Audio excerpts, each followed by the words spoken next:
오늘 다 같이 읽으실 성경 말씀은 사무엘기 하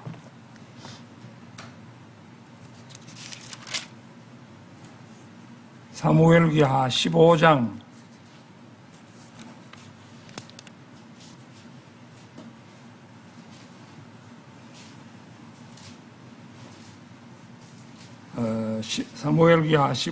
32절입니다.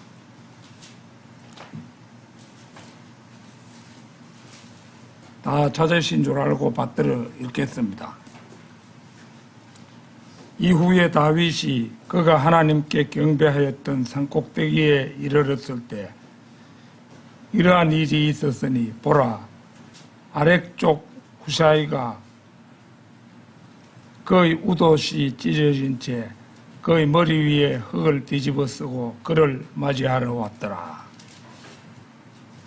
웃옷이 찢어진 거, 이건 일부러 이제 그 국가가 위기 상황에 처하니까 그 스스로 찢어서 입고 그래 머리에 흙도 뿌리고 이렇게 해서 온 거지요. 그에게 다윗이 이같이 말하였더라. 만일 네가 나와 함께 계속 나아간다면 그때 너는 나에게 한 짐이 되리라. 이거 후사이가 다윗에게 충성하는 마음으로 그 곁에 있으면은 오히려 후사이까지 보호하자면은 짐이 될 뿐이라 이거죠. 그러나 만일 네가 도시로 되돌아가서, 도시는 이제 예루살렘이죠. 압살롬에게 말하기를, 오 왕이여, 제가 당신의 종이 되겠나이다. 제가 지금까지 당신의 아버지의 종이 된 것 같이 이제는 제가 그렇게 당신의 종도 되겠나이다 한다면 그때 너는 나를 위하여 아히도펠의 책략을 패하게 할 수 있으리라. 그리고 제사장들인 사독과 아비아달이 너와 함께 거기 있지 아니하냐. 그러므로 이러한 일이 일어나리니 네가 왕의 집에서 무슨 일을 듣든지 그것을 네가 제사장들인 사독과 아비아달에게 알릴지니라. 보라, 그들은 거기에 자신의 두 아들인 사독의 아들 아히마아제와 아비아달의 아들 요나단을 자기들 곁에 두고 있도다. 그런즉 그들을 통하여 너희가 들을 수 있는 모든 것을 저마다 나에게 보낼지니라. 그렇게 하여 다윗의 친구 후사이가 도시 안으로 들어왔고 압살롬은 예루살렘 안으로 들어왔더라. 이제 후사이는 이제 압살롬의 가짜 신하가 되어서 이제 그 압살롬 앞에 가서 가짜 고백도 하고 이래가지고 그 신하가 되는 거죠. 자, 오늘 드릴 말씀의 제목은 아히도펠의 책략을 패하게 한 아렉족 후사이. 아히도펠의 책략을 패하게 한 아렉족 후사이.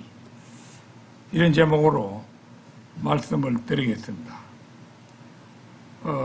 오늘 설교의 주인공이 된 아렉족 후사이는 그 다윗의 신하이자 또 절친한 친구이기도 했습니다. 때는 바야흐로 사랑하는 아들 압살롬이 아버지 다윗에게 반기를 들고 예루살렘 성 안에서 왕위에 취임할 무렵 다윗은 압살롬의 추격을 피해서 올리버산으로 도망가 산길을 올라가고 백성들도 다윗의 뒤를 따라 올라가고 있는 도중에 친구이자 동지이며 모사였던 후사이가 그의 웃옷이 찢어진 채 그의 머리 위에 흙을 뒤집어 쓰고 그를 맞이하러 왔던 장면입니다. 물론 이제 이러한 반역 사건이 일어난 것은 다윗이 간음죄를 범하는 바람에 하나님께서 저주하셨죠. 그래서 칼이 네 뒤를 따르리라 이렇게 저주를 하셨는데 거기에 따라서 이 압살롬이 이제 반란을 일으킨 거죠. 이제 그 친구가 그 자기에게 충성을 다하려고 이제 찾아왔을 때 다윗은 친구인 후사이에게, 후사이는 이제 전에 우리가 사용하던 성경에는 후세라고 나오는데 후세,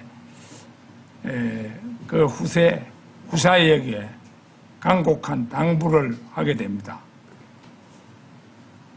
만일 네가 나와 함께 계속 나아간다면 그때 너는 나에게 한 짐이 되리라.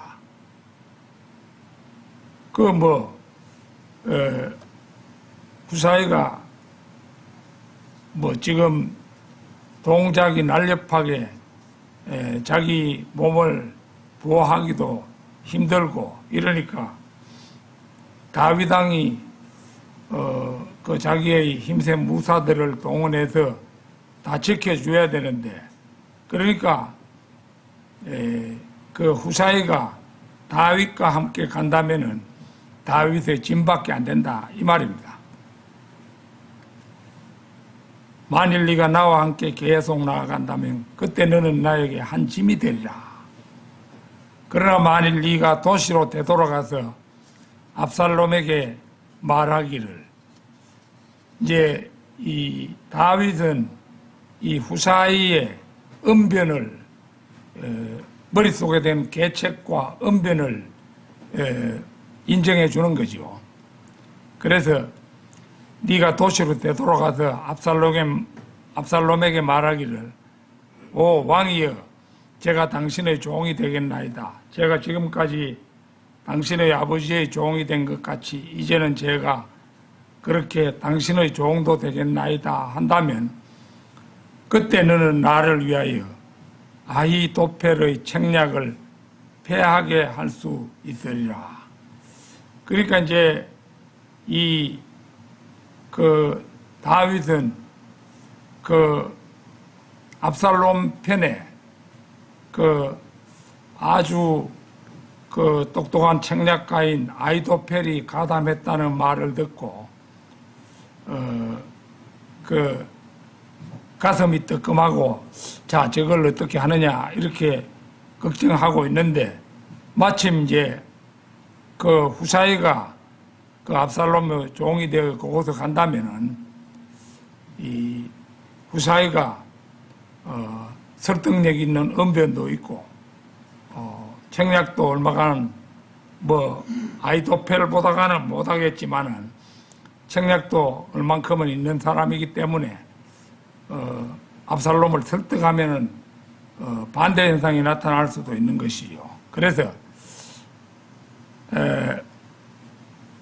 아히도펠의 책략을 패하게 할 수 있으리라. 이제 그걸 기대한 겁니다.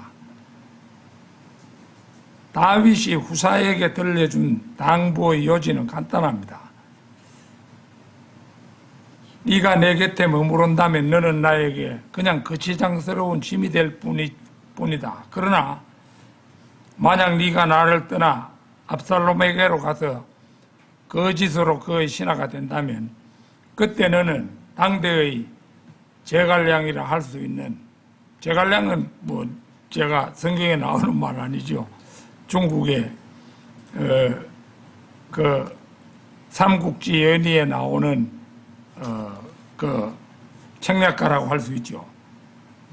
아히도펠의 책략을 패하게 할 기회가 주어질 것이라고 조언을 하는데, 다윗의 예상은 적중했죠. 그에 이제 충직한 후사이는 다윗의 말에 경청해서 그 즉시 떠나 압살롬에게로 가서 거짓으로 그의 신하가 됩니다. 후사이를 압살롬 곁에 머무르게 한 다윗의 이 계책은 성견지명 중의 성견지명 그 자체였습니다. 결과적으로 이 계책은 반란을 일으킨 압살롬에게는 죽음의 쓰디쓴 선물을 선사하였고, 반군에게 쫓기는 다윗에게는 살 길을 열어주었기 때문입니다. 단순히 그냥 후사이가 언변이 있고 책략이 다소간 있는 그것만 가지고는 아히도펠을 능가할 수는 없었는데, 결국은 이제 다윗은 하나님이 인정하는 하나님의 종이고 그렇잖아요. 그러니까 하나님은 이미 다윗을 보호하기로 작정하고 계셨을 겁니다. 그렇기 때문에 이제 다윗에게 살 길을 열어줄 수 있게 된 것이지요. 아히도펠의 책략을 패하게 한 아렉족 후사이. 첫째는 다윗이 가장 두려워한 당대 최고의 책사 아히도펠입니다. 사무엘기 하 15장 31절 찾겠습니다. 그 우리 본문 말씀 바로 앞에 있죠. 그리고 한 명이 다윗에게 알리며 말하기를 아히도펠이 압살롬과 함께한 음모자들 가운데 있나이다 하였더라. 그러자 다윗이 말씀드리기를 오 주여, 제가 당신께 간구하오니 아히도펠의 책략을 어리석음으로 돌려주소서 하였더라. 다윗은 누군가로부터 책략가 아히도펠이 압살롬에게 가담한 사실을 듣고 이제 꼭이 나타난 대로 오 주여, 제가 당신께 간구하오니 아히도펠의 책략을 어리석음으로 돌려주소서라고 기도하기를 마지 않았습니다. 아마도 그는 평화롭던 시절 그의 놀라운 책략을 직접 살필 수 있는 기회를 가졌음에 틀림이 없습니다. 그만큼 아히도펠의 책략은 당대 이스라엘에서는 발군이었던 것입니다. 우리가 흔히 삼국지라고 부르는 삼국지 연의, 원제목은 삼국지 연의지요. 그 중국 소설에서 최고의 책략가는 단연 제갈량이었죠. 유비의 곁에는 관우와 장비라는 의형제를 맺은 힘과 용맹을 자랑하는 두 장수가 있었습니다.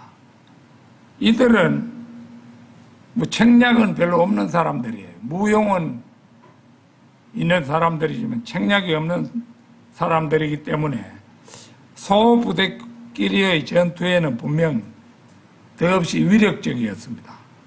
그러나 대부대가 서로 격돌할 때는 어느 쪽이 수준 높은 책략을 실천할 수 있는가에 따라 성패가 엇갈리게 마련입니다. 그래서 제갈량은 그 삼국지 연이라는 소설 읽어보면 대단한 책략가였죠.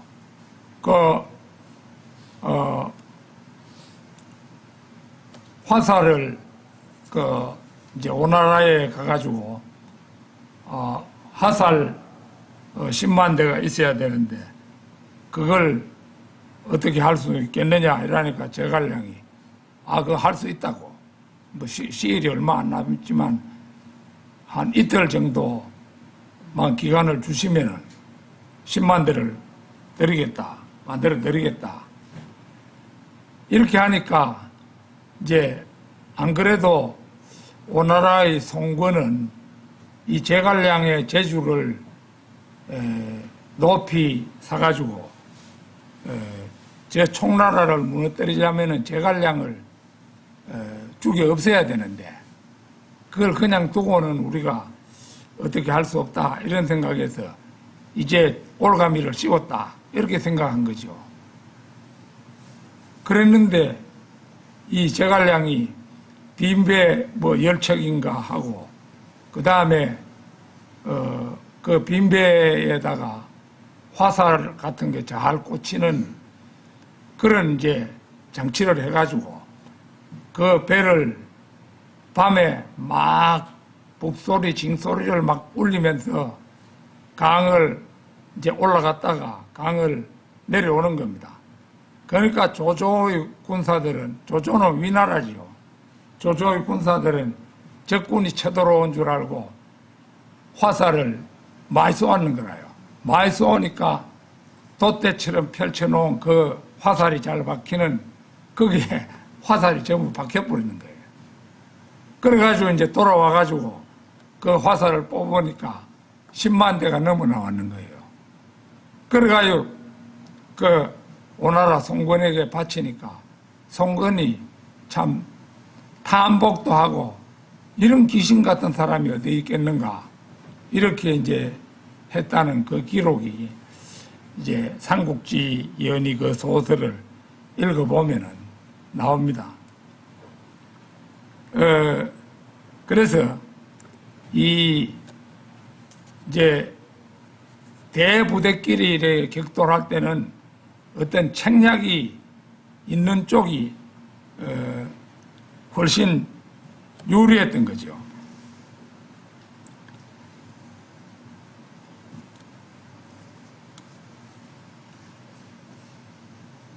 자, 그래서 이제 아이도펠이 결국은 그 압살롬 편에 가담했다 이 말을 듣고 이제 그 아이도펠이 저쪽에 가담했다면 큰일이다.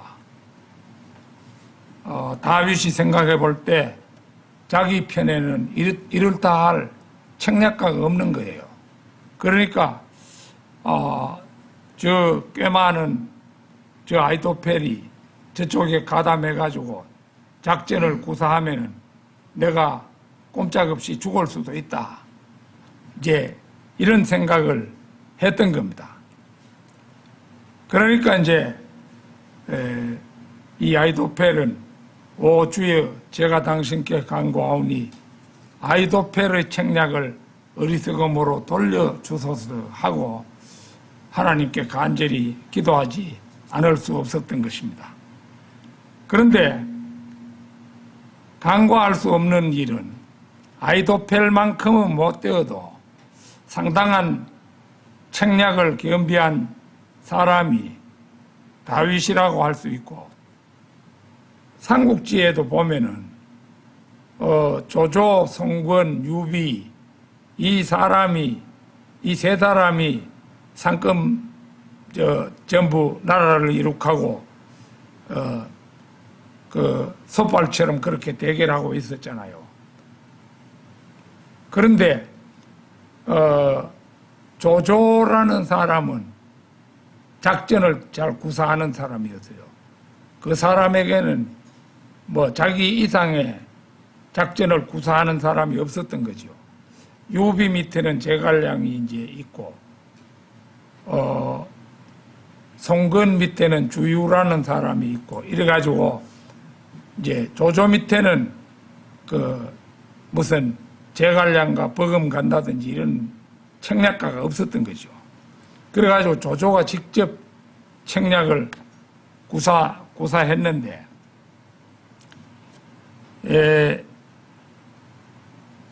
이제 다윗이 생각해 볼 때 이거 이대로 가다간 큰일이다.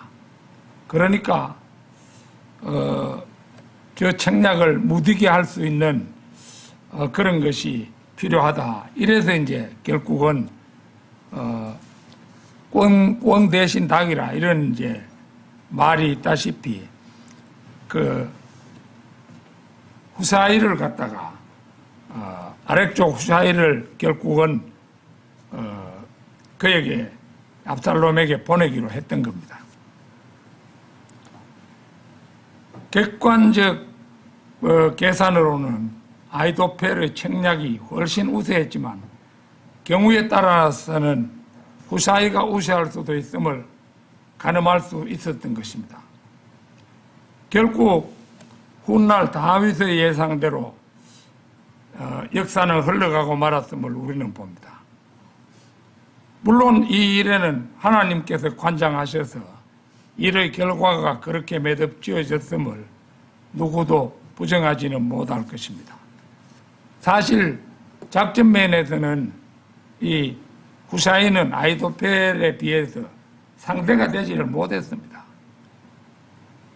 그런데 이 하나님이 이제 편을 들어가지고 그 압살롬이 결국은 아히도펠의 말을 듣지 않도록 해버린 겁니다.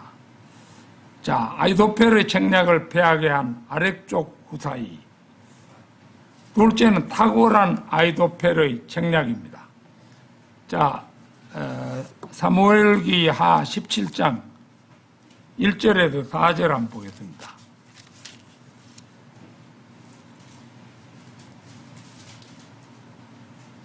이뿐만 아니라 아히도펠이 압살롬에게 이같이 말하였더라. 이제 12,000명의 남자들을 제게 선별하여 주소서. 그리하면 제가 이 밤에 일어나서 다윗을 추격하겠나이다. 그리하여 그가 지쳐서 손이 약하게 되어 있을 때 제가 그를 덮쳐 그를 무섭게 하겠나이다. 그리하면 그와 함께 있는 온 백성이 도망하리이다. 그런즉 제가 오직 왕만을 치겠나이다. 그리하여 제가 온 백성을 당신께 도로 데려오겠나이다. 당신이 찾는 그 사람을 죽이면 마치 모든 자가 되돌아오는 것과 같나이다. 이렇게 하여 온 백성이 평안 가운데 있으리이다. 그런즉 그 말이 압살롬과 이스라엘의 모든 장로들을 매우 기쁘게 하였더라. 모르긴 해도 압살롬 편에 거짓 가담한 아렉인 후사이 역시 아히도펠의 계책을 듣고는 순간 아마도 속으로는 이거 큰일 났다 하고 마음을 졸였을 것입니다. 그런데 압살롬이 아히도펠의 의견을 경청한 후 후사이의 의견도 듣고자 했을 때 이게 보면은 이제 이 후사이라는 사람도 상당한 책략을 아히도펠에 버금갈 만한 책략을 가진 사람이었어요. 그러니까 이제 아히도펠 말만 들을 게 아니고 후사이의 의견도 이제 들어보자 이렇게 했을 때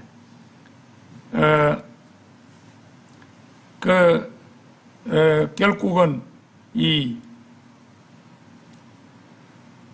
그 후사이는 마음속으로 단단히 결심을 했을 것입니다. 자기가 머리는 아히도펠만큼 명석하지는 못해도 결국은 이 언변이 워낙 좋으니까 반드시 친구이자 왕인 다윗을 위해서 젊은 압살롬을 설득해야 하겠다. 이렇게 이제 마음속으로 굳게 결심을 했겠죠. 자, 그 17장 7절에서 13절 보십시오. 이제 후사이가 압살롬을 설득하는 장면입니다. 그러자 후사이가 압살롬에게 말하기를 아히도펠이 낸 책략이 이번에는 좋지 않나이다 하였더라. 후사이가 이같이 말하였더라. 이는 당신께서 당신의 아버지와 그의 사람들을 아시다시피 그들은 막강한 남자들이요 마치 들판에서 한 곰이 그녀의 새끼 곰들을 강탈당한 것 같이 그들의 심경은 안달이 나 있기 때문이니이다. 그리고 당신의 아버지는 전사이기에 백성과 함께 묵지 아니하리이다. 보소서, 그는 지금 어떤 구렁이나 어떤 다른 곳 안에 숨겨져 있나이다. 그리하여 그들 중 일부가 처음에 거꾸러졌을 때 이러한 일이 있으리니 누구든지 그것을 듣는 자가 말하기를 압살롬을 따르는 백성 가운데 살육이 있나이다 하리이다.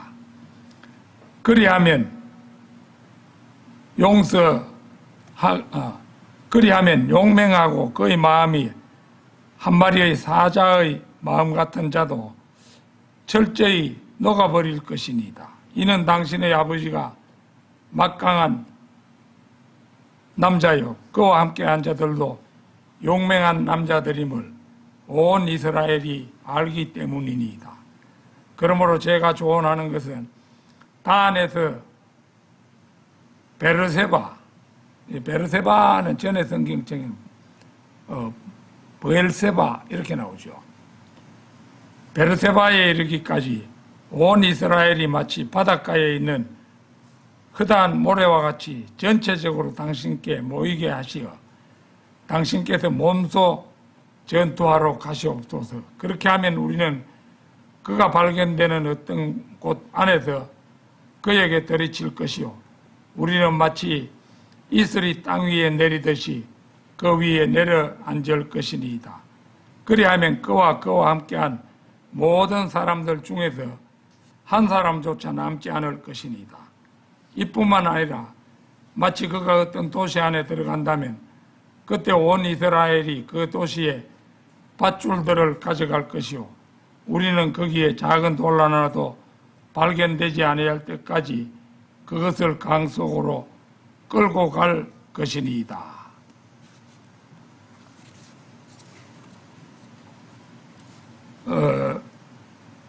내가 이거 잠시 생각했던 것인데 끌고 갈 이 말은 이 문맥상으로는 강은 깊은 곳에 있잖아요. 그러면 끌고 들어간다 해야지 강 속으로 끌고 간다.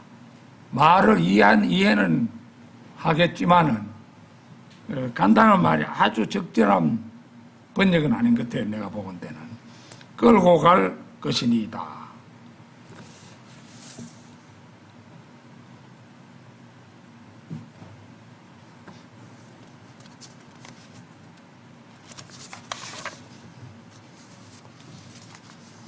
후사이의 혼신의 힘을 다한 이 설법은 실제적으로 보면 어느 구사만 화려했지 단순 명쾌하면서도 속전속결을 주장하는 아이도펠의 책략보다는 못한 것이 확실했습니다. 다윗은 급하게 도망가느라고 하루 종일 험한 산길을 오르고 이러면서 피난을 갔는데 그렇게 하면 사람이 지치겠죠. 그 지쳐 있는 판에 야습을 감행하거나 이렇게 하면은 효과가 만점이 안 되겠습니까?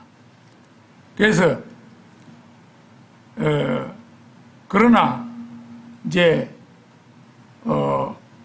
압살롬은 책략가가 아니잖아요. 압살롬 지 어리석은 속으로 생각할 때는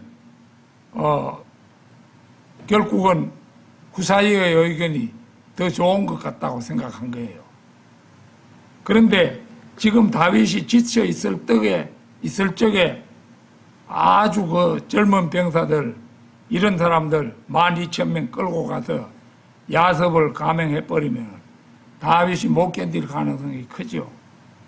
그런데 이제 다윗이 은밀하게 파견했던 후사이가 이 설법을 구사해가지고 압살롬을 설득시킨 셈이 되고 말았습니다.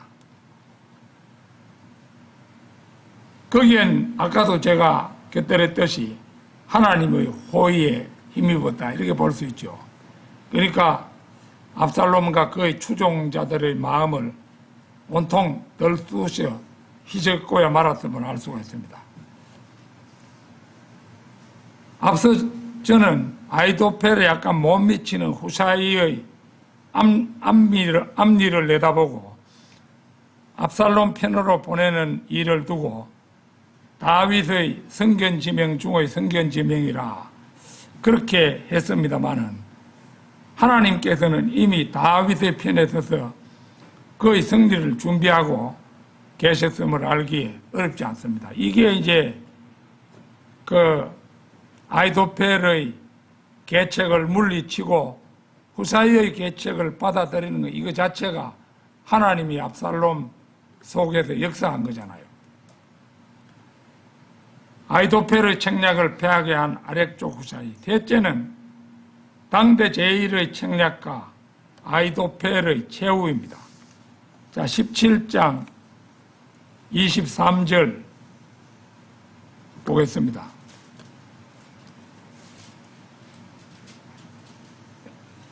그러자 아히도펠이 자기 책략이 추종받지 아니한 것을 보았을 때, 그러니까 자기 책략이 받아들여지지 않았죠. 자기 책략대로만 했으면 자신 있었는데 받아들이지 않아요. 다 브엘세바까지 넓은 곳에 사는 백성들에게서 많은 군사를 모아가지고 그래 다윗을 치자고 주장하는 그 후사이의 의견을 받아들여 버렸더니 자기의 책략은 추종받지 못했지요. 그가 그의 나귀의 안장을 얹고 일어나서 자기 본고장으로 이동하였으니 자기 도시에 있는 자기 집에 이르러 그의 집안을 정리한 후에 스스로 목을 매달아 죽었고 자기 아버지의 돌무덤 안에 장사되었더라. 이런 죽음을 두고 세상 눈길로 바라보면은 참 사나이다운 죽음을 했네 이렇게 하려는지 모릅니다. 그러나 우리가 아는 바로는 그런 건 못 되지요. 한 시대를 풍미했던 책략가 아히도펠, 그는 자존심이 높은 출중한 인물임이 분명했습니다. 만약 그가 정의로운 인물 곁에서 그를 보좌할 인물이 있었다면 그의 책략은 활짝 꽃피었을 것이고 그의 한평생은 부귀영화로 가득했을 것이며 그의 후손들도 흥왕했을 것입니다. 그러나 압살롬이라는 악인 밑으로 들어가 그의 대표적 의인인 성경의 대표적 의인인 하나님이 사랑하시는 다윗의 반대편에 섬으로써 그를 철저히 패망시키려다 자신의 꿈을 펼치지도 못한 채 쓸쓸하고 적막한 자살로 생을 마감하고야 말았던 것입니다. 사필귀정이란 말이 있지요. 이 말은 결국에는 무슨 일이든 옳은 이치대로 돌아간다는 뜻을 가진 말입니다. 아히도펠의 짧은 생애에 있어서 어쩐지 그 한 구절 아히도펠의 최후를 읽어보면 섬뜩한 느낌이 나죠. 실로 외롭고 그러면서 단호하고 쓸쓸하기도 한 사나이의 종말이라 이렇게 볼 수 있지요. 아히도펠의 책략을 패하게 한 아렉족 후사이. 넷째, 압살롬의 비극적 종말입니다. 지쳐 있을 때 그 호기에 몰아쳤어야 되는데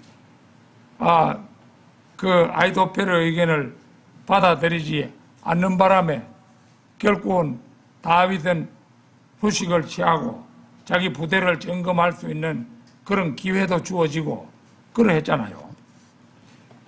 자, 조금 길긴 합니다만 사무엘기하 18장 한번 보겠습니다. 18장 6절에서 17절까지 한번 보겠습니다. 그렇게 하여 백성이 이스라엘을 대적하여 전장으로 나갔더라. 그리고 에프라임 나무숲 속에서 전투가 벌어졌더라. 그 이제 다윗도 그쪽을 택했으니까, 압살롬이 그쪽을 택했으니까 자기는 속전속결할까봐 애를 태우고 하나님께 기도까지 했는데 이제 뭐 늦추어졌으니까 이제 그 에프라임 나무숲 속에서 이제 전투가 벌어졌죠. 그곳에서 이스라엘 백성이 다윗의 종들 앞에 살해되었으니 그날에 거기에 커다란 사륙이 있어 2만 명의 남자들이 살해되었더라. 이 적은 사람이 죽은 게 아니죠. 그 당시에 보면은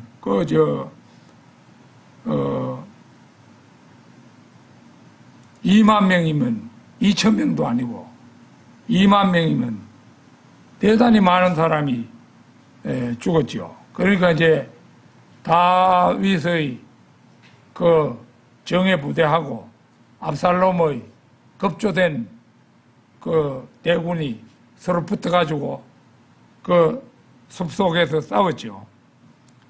이는 전투가 그곳의 온 지방의 지면 위에 퍼졌기 때문이라.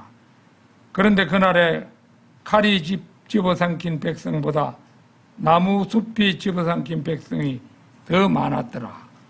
그러다가 압살롬이 다윗의 종들과 맞닥뜨렸더라. 그런데 압살롬은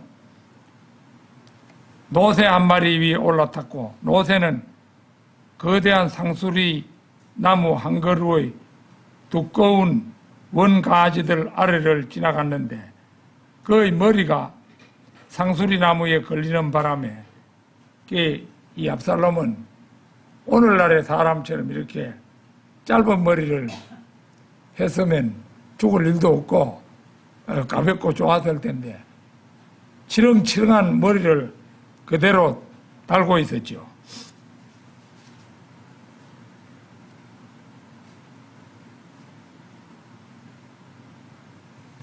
그래서 거기에 이제 비극이 이제 이르렀는데요.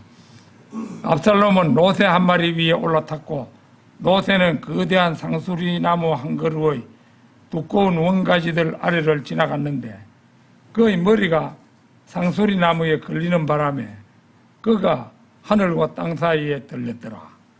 그러자 그의 아래에 있던 노새는 가버렸더라. 태우고 가던 노새만 빠져나가 버리고 압살롬은 그 머리가 걸려가지고 머리털이 걸려가지고 막 달려버리는 거죠. 이에 어떤 남자 한 명이 그것을 보고 요압에게 알리며 말하기를, 보소서, 제가 한 상수리 나무에 압살롬이 매달려 있는 것을 목격하였나이다 하였더라.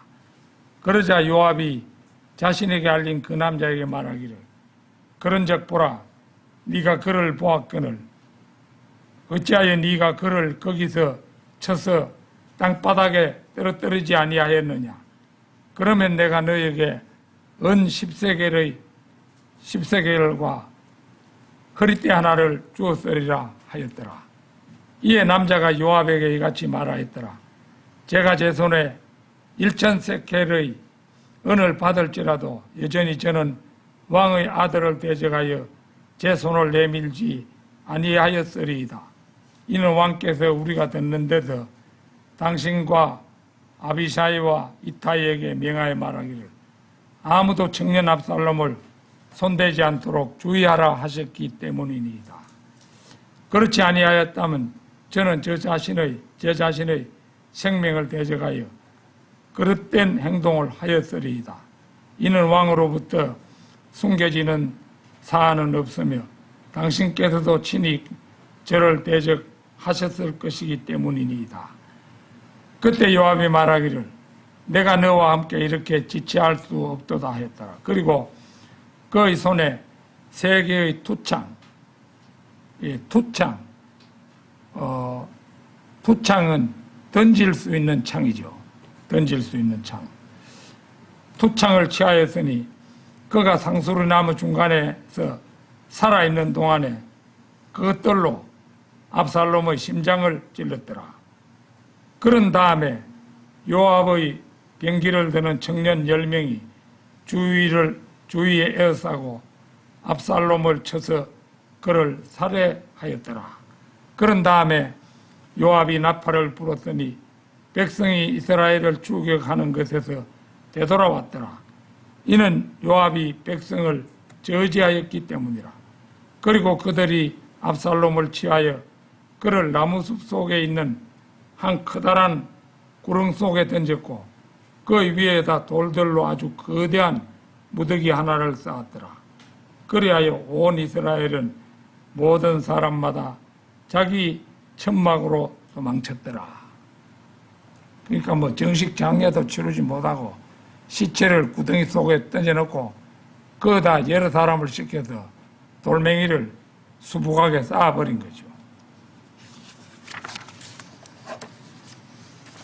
압살롬은 다윗의 아들들 가운데 가장 비극적 생애를 산 사람이었죠.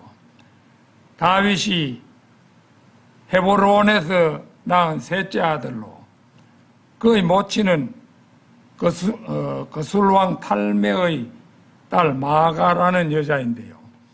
그는 발바닥부터 정수리까지 흠이 없는 이스라엘 중의 제1위를 차지할 만큼 미남자이지만 성격은 과격하고 복수적이고 반역적입니다. 미모의 누이 다말을 강간한 자기의 큰형 암논을 죽이고 이제 부왕 다윗을 두려워하여 거술 외가로 도망하여 3년간 있다가 요압의 주선으로 돌아왔으나 2년간 부왕을 대면치 못하였습니다.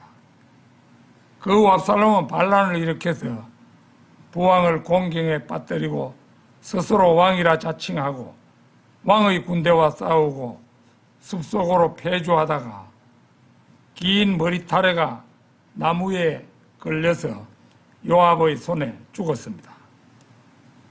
비록 제가 부왕 다윗에게는 불효막심한 자식이었으나 다윗은 그를 사랑하기를 마지 않았습니다. 다윗은 그의 죽은 소식을 듣고 내 아들 압살롬아, 내 아들 압살롬아 하고 부르며 슬퍼하였습니다. 자, 이쯤에서 멋진 하나의 예표가 제 마음속에 떠올랐습니다. 이건 누구도 그렇게 그렇게 말하진 않았는데요. 나 혼자만의 생각인지도 모르겠습니다. 다윗은 어떤 죄든지 용서하시는 아버지 하나님의 예표, 아들 압살롬은 예수 그리스도의 손과 발에 못을 박고 창으로 그 심장까지 찌르는 우리 죄인들의 예표가 아닌가, 이런 생각이 떠올랐습니다. 결론적으로 아히도펠과 아렉족 후샤이는 똑같이 왕을 섬기는 신하의 반열에서 살아가던 사람이었습니다. 그러나 두 사람의 관점은 서로 달랐습니다.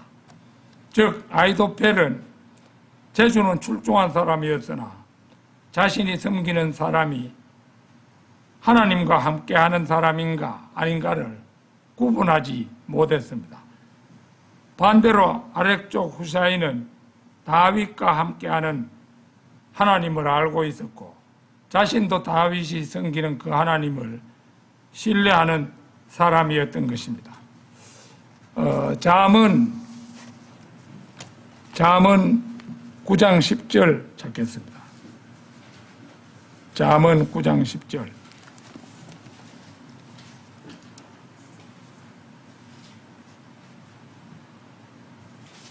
주를 두려워하는 것이 지혜의 시작이요 거룩한 것들에 대한 지식이 명철이라.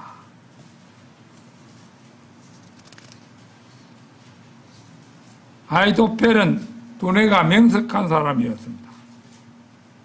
그러나 주를 두려워하는 것이 지혜의 시작임을 그는 몰랐습니다.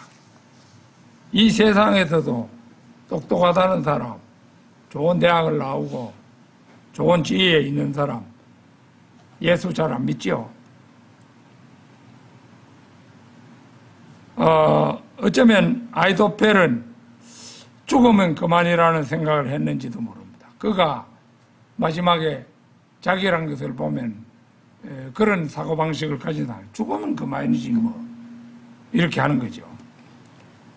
그러나 사실은 또 아히도펠이 만약 그 순간에 자결하지 않았더라도 다윗에게 추궁을 당했겠죠. 다윗이 이제 돌아오면은 다 그 공로가 있는 사람, 없는 사람, 반역한 사람 이런 사람 다 처리하겠죠. 그러니 뭐 다윗을 만나면 안 그래도 참수될 판에 막 자살하는 게 좋겠다 이런 생각을 한 것인지도 모릅니다. 그래서 이제 다윗을 생각하며 자기가 아무리 나를 죽이려 해도 내가 죽으면 그만이지 뭐 이렇게 생각했는지도 모릅니다. 그러나 그는 자살 후 이제 지옥으로 즉시 내려가서 그때는 후회했겠죠. 그 어느 것도 그렇지만 이미 때는 늦었습니다. 그 어느 것도 바로잡을 수는 없었습니다. 아무쪼록 후사이처럼 다윗에게 충성한 후사이처럼 하나님을 섬기는 하나님 편에서는 그러한 여러분이 되시기를 진심으로 바람하지 않습니다. 다 같이 기도드리겠습니다.